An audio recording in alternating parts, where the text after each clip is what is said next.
जी, ये दूसरा है standard of time, 1 second. Time के यूनिट कौन कौन से बताइए, किसको याद है? जो टाइम के यूनिट्स हैं जिसमें टाइम को नापते हैं हम, कौन कौन से बोलिए?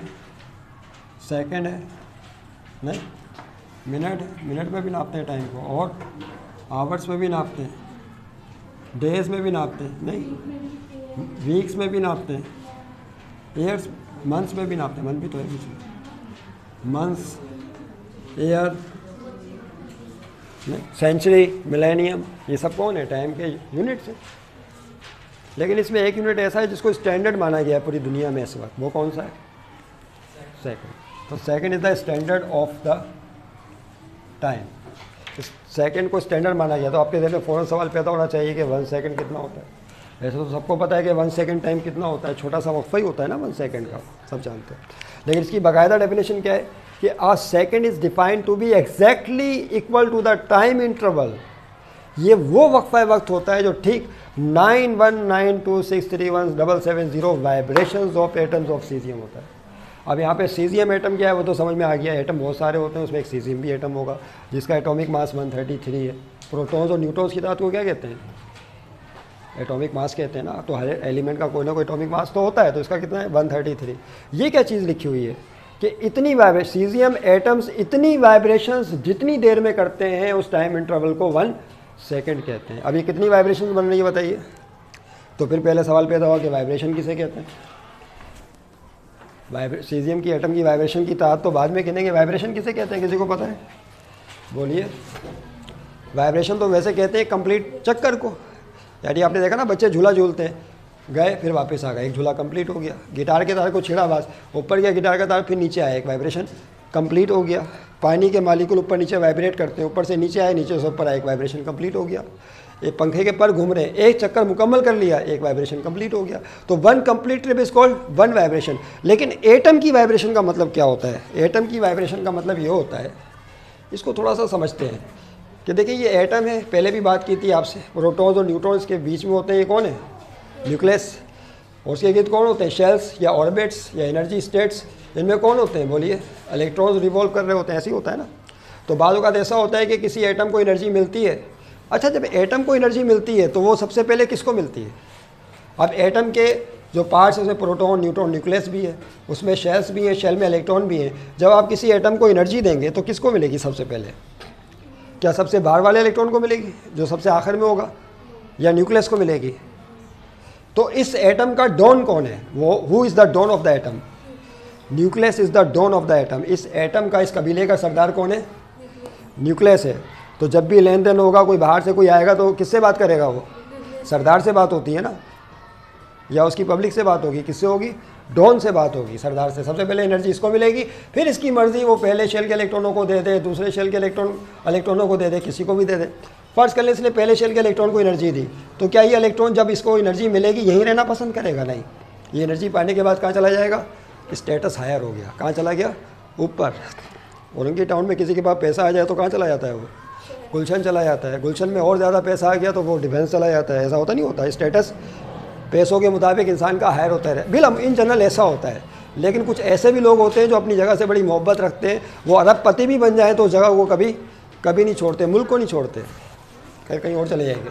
तो इसका स्टेटस हायर हो गया, कहाँ चला गया? ऊपर। जब ये इलेक्ट्रॉन ऊपर जाएगा तो हम ये कहते हैं एटम इज एक्साइटेड। एटम क्या हो गया? एक्साइटेड हो गया। But no longer an atom can remain in excited state. कोई भी एटम ज़्यादा अरसे तक एक्साइटेड स्टेट में नहीं रह सकता। जो ऊपर जाता है एक दिन फिर वो नीचे भी आता है। तो वही इलेक्ट्रॉन जो ऊपर गया था क्या होगा? वापस क्या एक वाइब्रेशन कंप्लीट हो गई? इलेक्ट्रॉन ऊपर गया फिर नीचे आया, एक वाइब्रेशन कंप्लीट हो गई। हमें सिर्फ इतनी बात समझनी थी, वाइब्रेशन का मतलब क्या है। तो सीजियम एटम्स इतनी वाइब्रेशंस, पढ़े ज़रा क्या बन रहा है? यूनिट, 10, 100, 1000, 10,000, लाख, 10 लाख, करोड़, 10 करोड़, और क्या आया? बिलियन। यानी 9 बिलियन, 9 अरब, 192 करोड़, बल्कि इंग्लिश में ही पढ़ लेते हैं। 9 बिलियन, 19 करोड़, 26 लाख, 31,770 टाइम्स या वाइब्रेशंस। इतनी वाइब्रेशन सीजियम एटम्स जितने अरसे में करते हैं वो अरसा 1 सेकंड का होता है। Is that clear? Note this down, बस इतनी बात ध्यान में रखिएगा, बात यही मुकम्मल कर रहे हैं। उसके बाद सब मल्टीपल्स क्या है इसके, 1 आवर 1 घंटे में 3600 सेकंड होते हैं, सब जानते हैं, रोज़मर्रा की बात है। 1 मिनट में 60 सेकंड होते हैं, सब जानते हैं, ये भी अच्छी तरीके से सब वाकिफ़ हैं। और 1 सेकंड को मज़ीद 1000 पार्ट्स में डिवाइड किया गया है। 1 सेकंड वक्फे को 1000 हिस्सों में डिवाइड किया गया है, तो एक वक्फे को मिली सेकंड कहा जाता है। तो 1 सेकंड में 1000 मिली सेकंड होते हैं। 1 सेकंड को 10 लाख हिस्सों में डिवाइड किया गया है, 1 सेकंड के वक्फे को, इसको 10 की पावर से माइक्रो सेकंड कहते हैं। तो 10 की पावर से इसका मतलब है 10 लाख माइक्रो सेकंड जब मिलते हैं तो 1 सेकंड बनता है। तो 1 सेकंड को 10 लाख हिस्सों में डिवाइड करेंगे तो 1 पार्ट 1 माइक्रो सेकंड कहलाएगा। और अगर उसी 1 सेकंड के वक्फे को 1 अरब हिस्सों में डिवाइड कर दिया जाए, 10 की पावर 9 का मतलब क्या है, 1 बिलियन, 1 अरब हिस्सों में, तो फिर एक छोटा हिस्सा कहलाता है नैनो। अब आपके जहन में फ़ौरन ये बातें आ रही होंगी कि ये हकीकत में एग्जिस्ट भी करता है या नहीं कर, बिल्कुल एग्जिस्ट करते हैं। ये जो एटम्स के अंदर उछल कूद होती है वो नैनो सेकंड और माइक्रो सेकंड में तो होती है। ये जो वाइब्रेशंस होती हैं तेज़ी के साथ हो रही होती हैं, किसमें, एटम्स के अंदर। और भी बहुत सारे मकामात हैं जहाँ पर ये इतना शॉर्ट टाइम इंटरवल एग्जिस्ट करता है, तभी तो हम डिस्कस कर रहे हैं इन चीज़ों को, वरना करते ही नहीं। तो ये सब मल्टीपल्स हैं, इनको याद रखिएगा। इसके साथ कुछ चीज़ें, एक चार्ट बनाइएगा, वो हमें पीछे भी बनाना था, मीटर में हमने बनाया नहीं, टाइम के हवाले से। हेडिंग डालिए सम मेजर्ड टाइम इंटरवल्स, हेडिंग डालिए सम मेजर्ड टाइम इंटरवल्स। ये बनाना था, पहले भी मीटर में भी बनाया था हमने।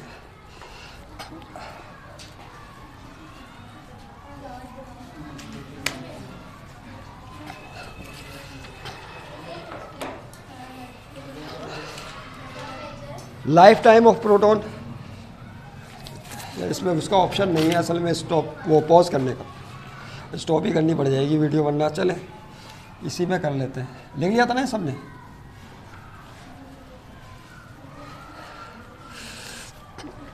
देखिए some major time interval, some measured time interval,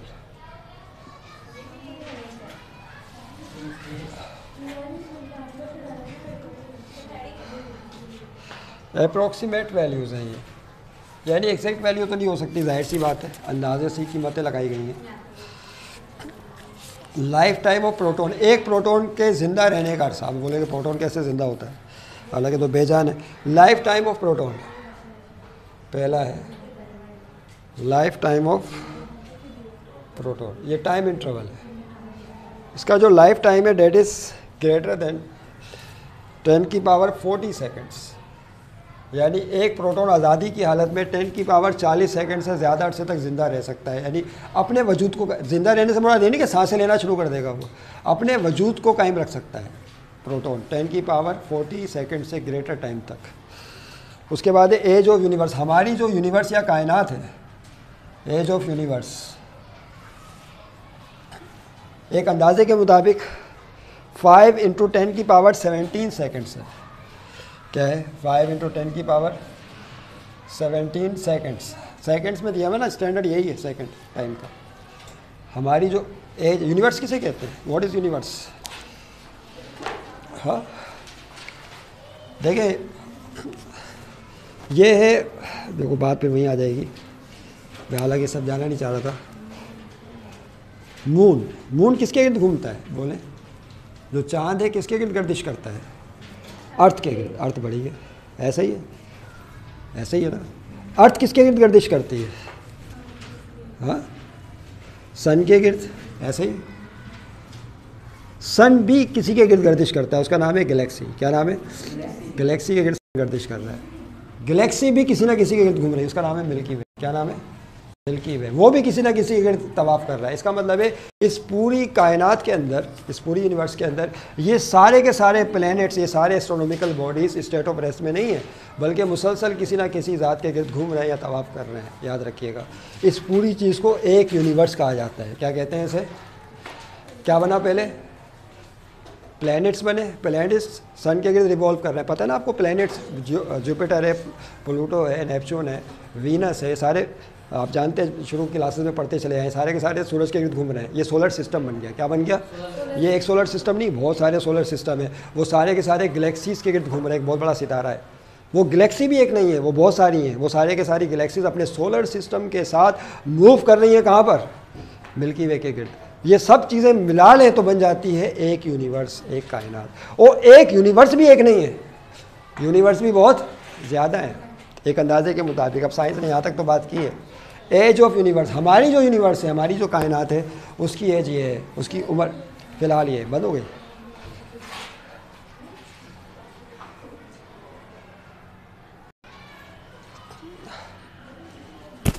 ठीक है, हमारी जो एज है, हमारी यूनिवर्स की जो एज है वो ये है 5 × 10⁻17 सेकेंड्स। चले जल्दी से उसको मुकम्मल करने से पहले कि वीडियो दम तोड़ दे। पहले time of earth orbit around the sun. आप पता है ना आपको कि सूरज के गिर्द जो अर्थ का टाइम ऑर्बिट है, earth orbit, time of earth orbit that is 1 year. जो हमारी ज़मीन है सूरज के गिर्द एक साल में एक चक्कर मुकम्मल करती है, जो कितने दिन बन जाते हैं, 365 दिन बन जाते हैं। बात आप अच्छी तरीके से जानते हैं, तो यहाँ से देख लीजिएगा, उसको फिर कन्वर्ट कर लीजिएगा इसमें। फिर टाइम ऑफ अर्थ रोटेशन, हमारी जो ज़मीन है अपने मरकज़ के गिर्द घूम रही है। बताइए एक चक्कर स्पिन मोशन, जो ज़मीन की एक स्पिन मोशन है वो कितनी देर में होती है, 24 घंटों में होती है। 24 घंटों में ज़मीन अपने महवर के गिर्द घूम जाती है, स्पिन मोशन कहते हैं इसे। और एक साल में सूरज के गिर्द चक्कर काटती है, उसका भी टाइम इंटरवल सेकंड्स में यहाँ दिया हुआ है। फिर period of oscillation of 3 centimetre microwave. और ये याद करना पड़ेगा, ये MCQs में पूछ लेते हैं, ये आपको याद करने वाली चीज़ें। कोई एक MCQ में कोई बात पूछ ली जाती है चार्ट से। पेज नंबर याद रखिएगा 16 है।